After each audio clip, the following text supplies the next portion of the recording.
Une femme sur 3 est ou sera concernée au cours de son existence, selon l'Organisation mondiale de la santé. Les violences conjugales demeurent sur le continent une des nombreuses injustices que subissent les femmes africaines. Banale et justifiée dans la conscience populaire, elle serait la cause de milliers de décès dans nos pays. Du coup de foudre au coup de poing, comment reconnaître une relation toxique?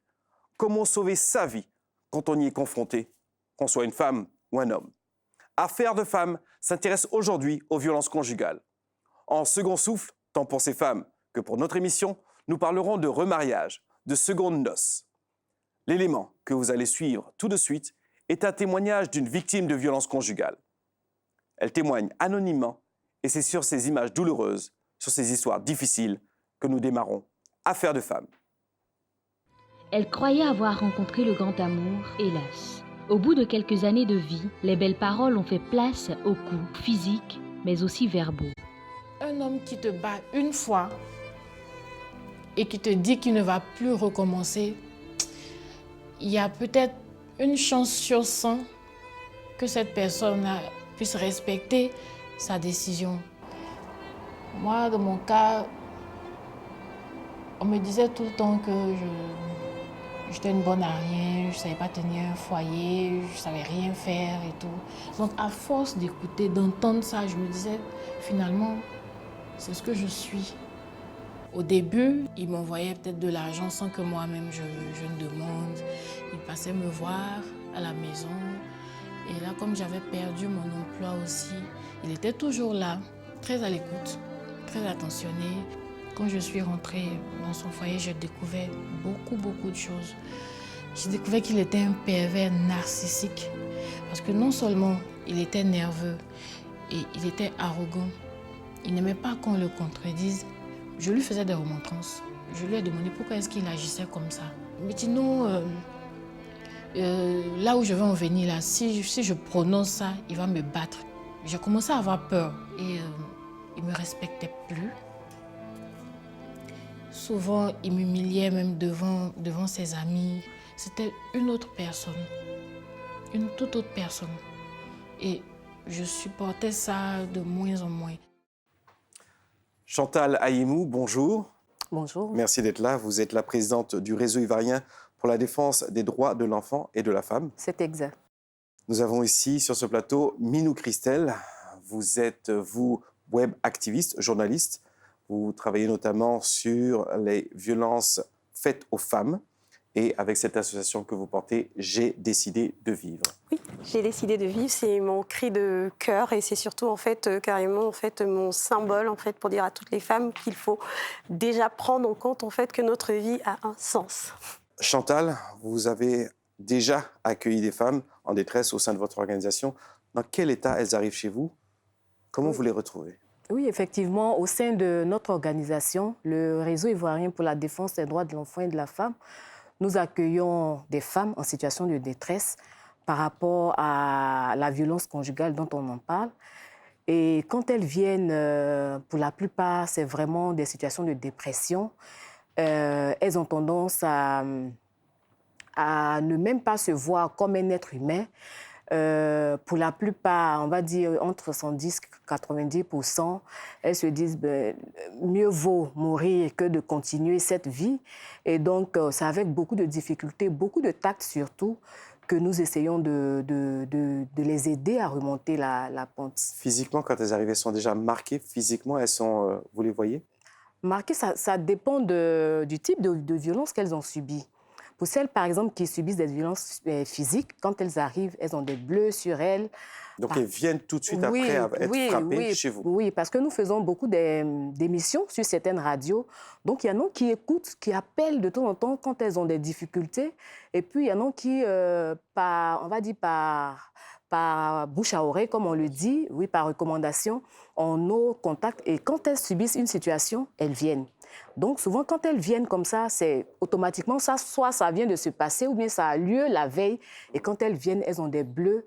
Maintenant, pour celles qui subissent des violences morales, psychologiques, là, c'est encore plus difficile.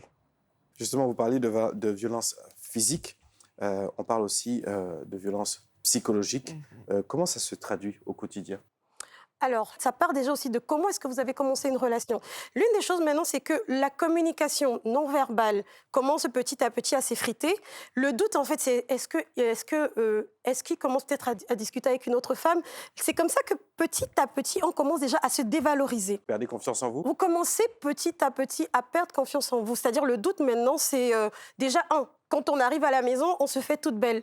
Mais il passe en fait à côté, il dit pas, tiens c'est joli. Et bizarrement, quand vous allez peut-être acheter, vous allez faire des courses, vous avez des messieurs qui vous disent, vous êtes jolie madame, mais votre homme ne le dit pas. Et alors, et le pire, c'est que le soir par exemple, après il fait, ah tiens et tout, allô bonsoir ça va et tout, tu étais jolie ce matin. Donc Il voilà essaie de un peu rattraper le coup. voilà en fait les problèmes qu'on trouve souvent. Au-delà de la perte de confiance, comme elle disait Christelle, quel est l'autre impact qui arrive comme ça? On perd confiance en soi en termes de violence psychologique. Quels sont les autres impacts qu'on peut détecter? Ce qu'on peut détecter généralement, que ce soit chez la femme ou chez l'homme, on va dire comme pour la plupart du temps, c'est les femmes qui subissent ce type de violence. La violence psychologique se manifeste, on va dire, à plusieurs ordres.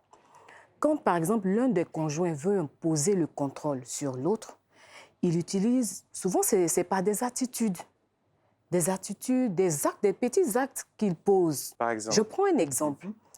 Il avait l'habitude de vous adresser la parole, il ne vous adresse plus la parole. Vous ne savez pas ce que vous avez fait. Ou bien vous avez des enfants, quand il vient, il préfère s'occuper des enfants, prendre du temps avec des enfants que de prendre du temps avec son épouse. Et ça, la femme, elle commence déjà à se poser des questions. Et elle n'a pas le droit de lui demander pourquoi. C'est une forme d'isolement qui est en train de se mettre en place? Voilà. Et c'est comme ça que ça commence.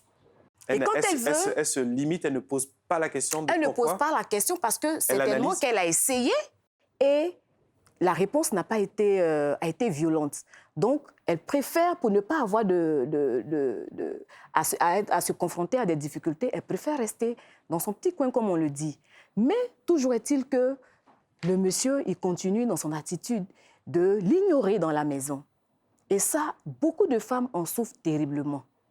Il y a aussi en fait donner de l'argent, par exemple les courses. Ça, on va y arriver, Okay. justement, c'est un point financier qu'on va aborder. Perte de confiance, isolement, ça commence à se dégrader. Ce sont les cartes d'un pervers narcissique qui est auto-centré sur lui et qui veut provoquer. C'est un peu ça. Justement, qui veut imposer son pouvoir, qui veut imposer son autorité. Parce qu'au départ, comme elle l'a dit... ce terme de pervers narcissique, là, ce phénomène de cet individu qui est retranché sur lui-même et qui crée son monde et qui éjecte l'autre personne. Vous savez, c'est... Oui. Qui conçoit son monde et qui veut vivre dans son monde pour n'être que le seul maître. C'est ça, en fait. Et la personne qui est en face, puisqu'au départ, dans les relations, ça n'a pas été comme ça. Ça n'a pas été comme ça. Donc, l'autre qui est en face, du coup, se sent un peu frustré. Et quand il essaie ou elle essaie de revenir pour poser des questions, pour comprendre pourquoi est-ce qu'il y a eu ce changement, du coup, la réaction en face n'est pas toujours comme on le souhaite. Et quand c'est comme ça, pour la plupart des femmes, elles préfèrent se résigner et puis observer, voir ce que ça va donner. Et au fil du temps, des violences psychologiques, des actes qu'on pose, des attitudes souvent qu'on a, finalement, on en arrive à la violence physique. La violence physique. L'un, justement, des éléments du pervers narcissique, c'est le contrôle des finances. Oui. Il y a cette violence-là aussi. Oui. Est-ce que vous pouvez nous parler un peu plus de cette violence dite économique? Je ne connaissais pas, moi, cet aspect. La violence économique se manifeste sous plusieurs angles. Par exemple, le monsieur, ou la femme, ça peut être l'un de deux, qui veut asseoir son autorité, peut demander à son conjoint ou à sa conjointe de ne pas travailler, de n'exercer aucune activité économique. Ça, c'est un angle. Il y a aussi un aspect... Façon de la contrôler. Oui, façon de la contrôler. On la dépossède de sa capacité à générer de l'argent. Au départ, généralement, ce sont les femmes qui subissent. Elles se disent, c'est par amour. Voilà, c'est par amour. Donc, elles acceptent. Mais au fil du temps, elles se rendent compte qu'elles ont été quelque part privées d'un droit. Parce que le travail, ça épanouit quand même. Selon les spécialistes, les violences conjugales obéissent à un cycle. On passe successivement de la phase de tension à la phase de violence, puis au regret, et puis à la lune de miel. Pouvez-vous nous expliquer, Chantal, s'il vous plaît, en quoi consiste donc chacune de ces phases? Au départ, c'est la phase où monsieur, madame viennent de se rencontrer, tout est beau et tout ça. Et puis bon, on essaie de se donner quand même un certain nombre de bases. Et dans les premiers jours, dans les premiers mois, la première année, la deuxième année, généralement, ça va. Et puis après, il y a des attitudes. Ça, c'est la deuxième phase que je décris. Des attitudes qui apparaissent, des comportements du genre « on ne se parle pas » ou les habitudes qu'on avait avant, on commence à les changer.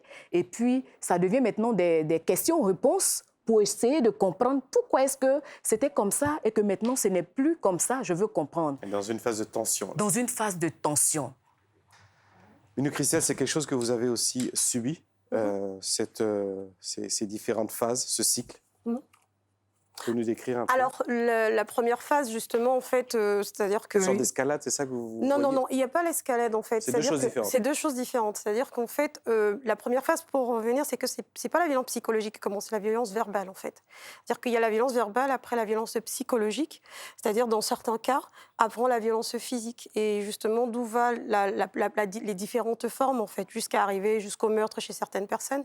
Et je ne suis pas très d'accord avec le fait qu'il y a une sincérité dans le repenti.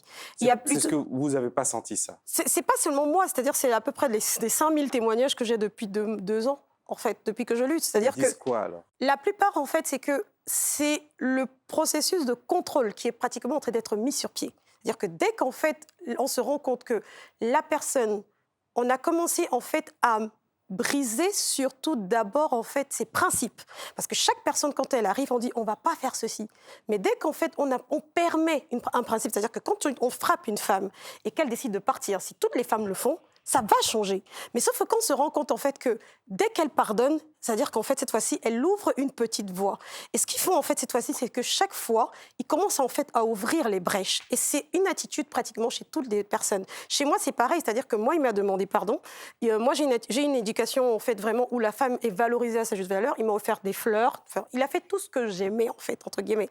Mais sauf que pendant qu'il me demandait pardon et qu'il m'offrait des fleurs, à la minute, à la seconde, à la virgule et tout, il l'écrivait toujours à d'autres personnes, il trompait toujours en fait. C'est-à-dire qu'en fait, parce qu'en fait, quand après j'ai discuté avec les femmes avec qui il m'avait trompé, et quand on a essayé chacune en fait de remonter, on s'est rendu compte en fait, moi en fait dans mon expérience, on s'est rendu compte que chaque fois en fait qu'il disait en fait vouloir regretter, c'était pas des réels regrets. C'est-à-dire en fait que c'est calmer le jeu. C'était de calmer le jeu, c'était surtout de garder d'abord, là c'est dans le processus du pervers narcissique, garder surtout d'abord le côté familial, c'est-à-dire manipuler la personne de la maison, parce qu'il manipule ceux de l'extérieur, mais surtout garder la proie en fait à sa merci.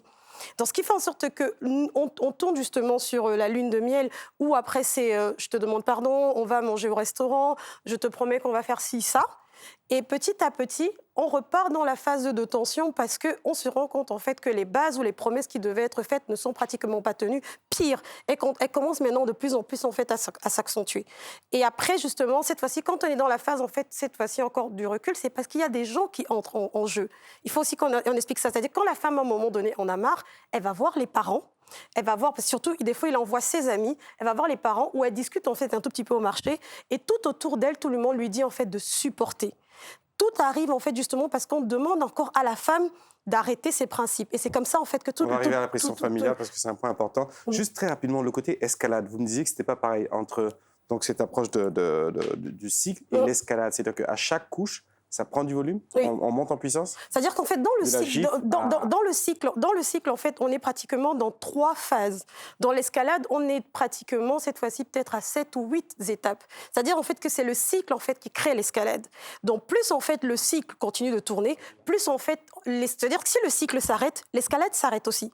Mais plus le cycle, en fait, quand c'est le cycle qui crée l'escalade. C'est-à-dire que chaque fois, en fait, qu'une brèche est pratiquement permise, on quitte la violence verbale, la violence psychologique, la violence physique, économique et tout. C'est l'escalade, en fait, ne fait qu'arriver. Et tant qu'on n'arrive pas, à un moment donné, à stopper, on arrive à la dernière étape qui est le meurtre, parce qu'il y a la violence sexuelle. Il y a des femmes qui sont violées par leur conjoint et on n'aime pas souvent le dire. Le corps d'une femme n'appartient pas et ça aussi, ça détruit beaucoup de femmes. Ça entre dans le processus de violence psychologique. C'est-à-dire qu'elle arrive à dire, j'ai pas envie. Il te dit, je te demande pas ton avis, en fait. Et il le fait.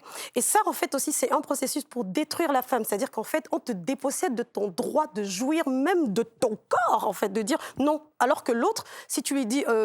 tu étais où? Il te dit ça te regarde pas. Mais toi, tu lui dis maintenant, tiens, c'est mon corps quand même et tout. Il te dit, tu m'appartiens. C'est ce qu'il aimait souvent me dire, tu m'appartiens et tout. Voilà. Plusieurs violences. Vous voulez réagir, Chantal? Oui, je pense que tout est lié à une question d'éducation. Une question d'éducation.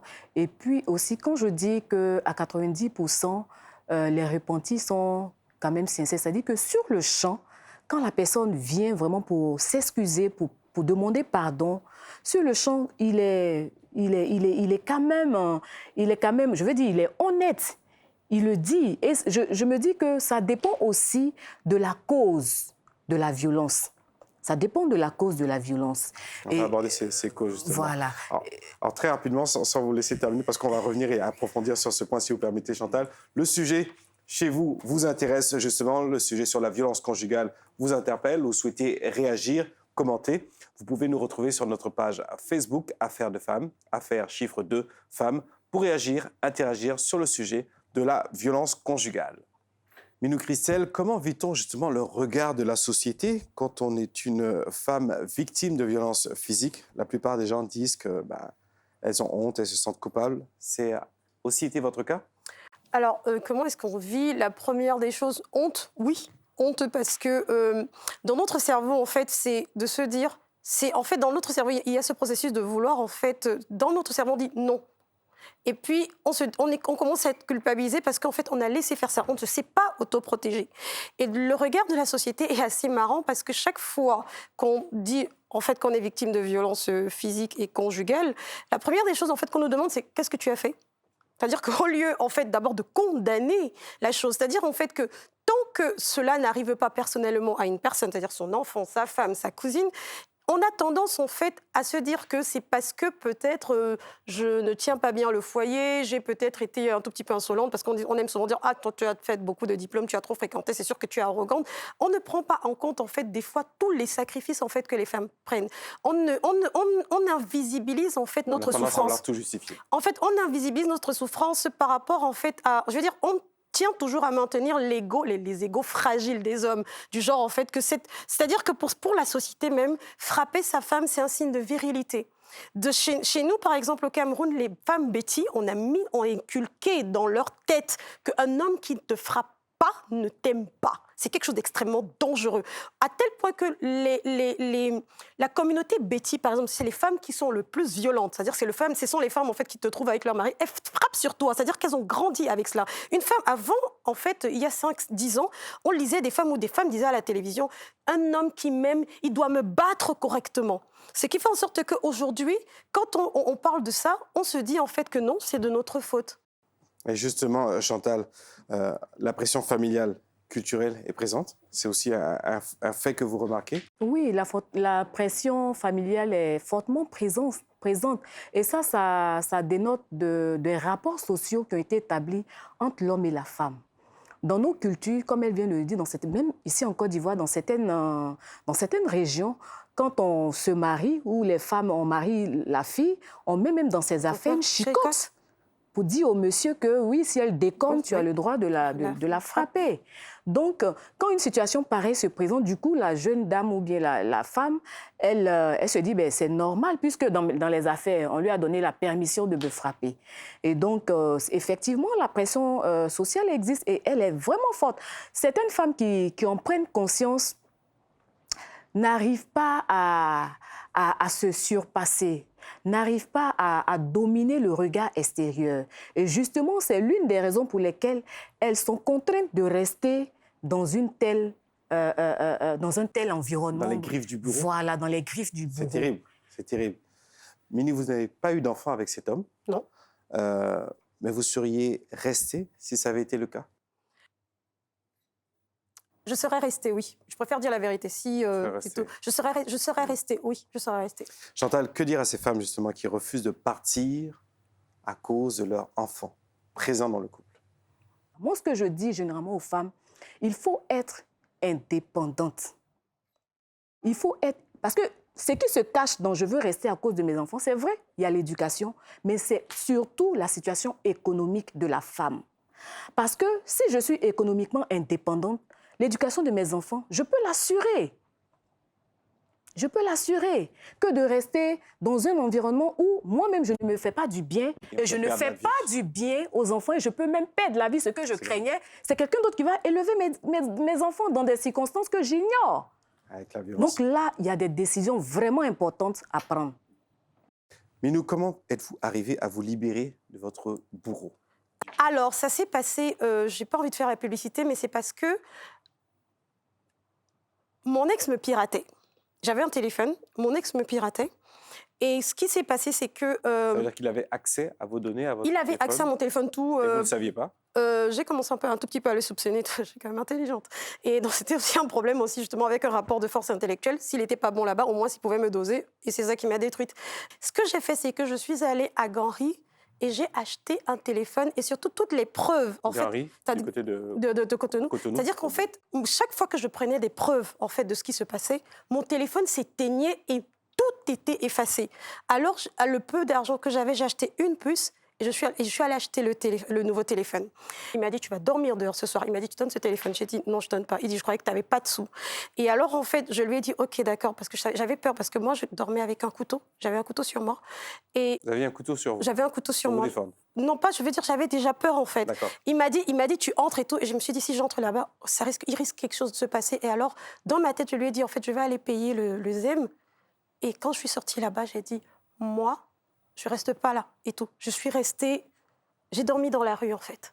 C'est le 20, et c'est fou, hein, c'est le 25 novembre. Le soir, je me suis retrouvée, le seul endroit que je connaissais, c'était Ganry, et je me suis retrouvée la nuit là, et c'est à partir de cette nuit-là que cette phrase, j'ai décidé de vivre. J'ai dit, je ne peux pas me retrouver. Je me suis dit, moi, Minou Christelle, je me trouve en fait dans un pays, je n'avais que mon passeport, mon sac, et avec un pantalon, et j'avais acheté un t-shirt à 100 francs et un autre t-shirt, et le t-shirt que j'avais sur moi, c'est à partir de le fait d'avoir été dans la rue, d'être resté 5 jours sans manger, que j'ai dit que ce qui s'est passé là, plus jamais, en fait, ça ne va m'arriver. Plus retourner chez lui. Vous souhaitez réagir sur ce sujet, la violence conjugale? Vous pouvez nous retrouver sur notre page Facebook, Affaires de femmes, pour justement partager, commenter et échanger entre vous sur les violences conjugales. Je vous propose à présent de recevoir Princesse, la chroniqueuse de cette émission. Le thème et les témoignages entendus sont bouleversants, tout comme l'histoire que va nous raconter Princesse, qui m'a l'air bien inquiète. Qu'est-ce qui se passe? C'est une machine de guerre, en fait. Qui? Ma cousine Anne. C'est une machine de guerre. Ouais, je sais pas, enfin... Anyways, tu sais, je savais qu'elle était ceinture noire de taekwondo, mais en fait, j'étais loin de douter de ce que ça signifiait réellement et techniquement, tu vois. Et surtout, comment elle le mettait en pratique. Hier, j'ai assisté à une bagarre entre son mari et elle. Et quand je dis bagarre, c'est un euphémisme.